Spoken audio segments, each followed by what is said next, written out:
What's something you learned embarrassingly late in life? Story 1. I was like 22, working at a restaurant making myself a salad, and I asked the chefs for bumps. And he stared at me for like 60 solid seconds trying to figure out what I wanted. I explained to him I wanted bumps for my salad. I have all the rest of the toppings, but now needed bumps. Guys, my family told me croutons were called bumps my entire life. I called my dad that night and confirmed that bumps are indeed actually called croutons. Edit. People keep asking, why did my family call them bumps? Well, someone in my family had a speech problem as a kid, couldn't say croutons, and they became bumps. We had other funny names for stuff, but I knew what the real words were. I just never got around to learning croutons, I guess. He thought you were asking for Coke, dude. Story 2. I lived near the hospital for joint diseases. When I was a kid, I thought it was a special hospital for people who had two different diseases at the same time. Person with multiple diseases here. I will raise this at the next meeting with the hope of adopting it. Story 3. When I was a teenager, I posted a status online that said I was jacking off. I thought that meant you were just bored and wasting time, until my older sister messaged me horrified. When I was a teenager, I thought the expression to eat someone out meant the same thing as to chew someone out. Unfortunately, I was educated on this after I told someone in a church that I wasn't expected to be eaten out that morning at breakfast. I was 17, Lamau. Story 4. That a prostitute doesn't actually sell a piece of their body. Backstory. My mom and I were watching the scene from Titanic where Jack tells Rose that he painted a one-legged prostitute. I asked my mom what a prostitute was, and she told me it's someone who sells their body for money. I could not fathom why someone would sell their leg for like $30. LOL, that was just a perfect confluence of unrelated information to confuse you. It was a completely logical connection to make. Story 5. My dad was fond of framing questions to my brother and or me regarding just what on earth we were doing. Up to age 10 or so, when it no longer seemed necessary, using the term pray tell, as in, what are you going to do with the tools, pray tell? I presumed a prattle was a gentle equivalent to goofball or dummy. One day I corrected my brother about some misconception he had addressing him as you prattle. What did you call him? Asked Dad, who happened to be nearby. A prattle. You call us that all the time. I do? Yeah, you say, what is that supposed to be, prattle? I've never seen him laugh through a facepalm before. Knowledge is power, friends is bacon. Story 6. I thought that horses had toes until I was 22. I thought that the hoof was a horseshoe, and the toes were tucked inside. How did I learn how wrong I was, you ask? I was walking past a cavalry museum and saw a horse statue and loudly remarked, it must hurt so bad when they fold a horse's toes to put them into the shoe. Dozens of horse enthusiasts turned and looked at me with wild bewilderment in their eyes. Story 7. When I was in college, 21 to 22 years old, I was getting ready to go out and it hit me like a lightning bolt. If you just thread the small end of the belt through your belt loops all the way around, literally any belt can fit your pants. Because up until then, I thought sometimes I just had belt loops that were too small for certain belt buckles. I ran out to my friends and was like, guys, check this out. As I proceeded to demonstrate for them what I had just learned. I genuinely thought they'd be excited for me. It was then that I learned that everyone else on earth knew the right way to wear a belt, except for my dumb ass.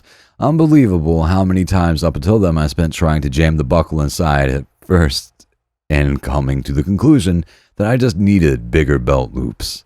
Edit. Unfortunately, this is a true story and I have no good excuse for why this dumb thing took me so long to figure out, except to say I'm a woman, and guess I didn't wear pants with belts that often. Believe it or not, I graduated from college and lead a pretty successful and fulfilling life. We all do stupid stuff, and I'm glad this story of my stupid thing made so many of you laugh. Story 8. I thought Mick Jagger's name was Mick Jagger, and people just never said his first name for some reason. Story 9. I learned that pork and beans are not called cowboy beans. I was 18 and asked the grocery store clerk to help me find the cowboy beans.